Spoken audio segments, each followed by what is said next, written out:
السلام عليكم ورحمة الله وبركاته، حبايبنا متابعينا الكرام. صلوا وسلموا على سيدنا محمد. اعملوا اشتراك وفعلوا الجرس، اعملوا لايك عشان نقدر نوصل لأكبر عدد من الناس. وقناة جديدة، قناة ليبية NLC كيدز، قناة خاصة بالأطفال لكن قناة ليبية، قناة ممتازة جدا جدا. قناة فتحت بقالها يومين بالظبط. القناة دي حضراتكم ترددها زي ما هيقول لكم دلوقتي وهيظهر معاكم، بس هتخش منيو، بتجيبوا الريموت بقى وتخش منيو، تجيبوا قائمة الترددات، وبعد كده اضافة باللون الاحمر واعمل حذف للتردد اللي هو 10727 10727.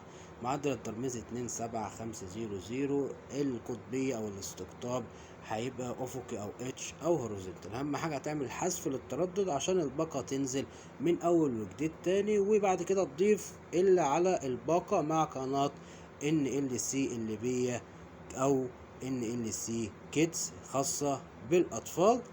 وبعد كده هنعمل اوك، وبعد كده هنعلم علامة صح على التردد، بحث باللون الازرق، هيقولك جرى حفظ البيانات.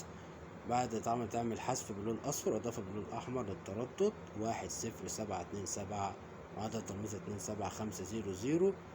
الاستقطاب اتش او افقي او هوريزونتال، وزي ما احنا شايفين كده في قائمة التردد. على فكرة القناة اتش دي، القناة نيو ليبيا كيدز اتش دي، زي ما احنا شايفينها كده القناة اتش دي. سلام.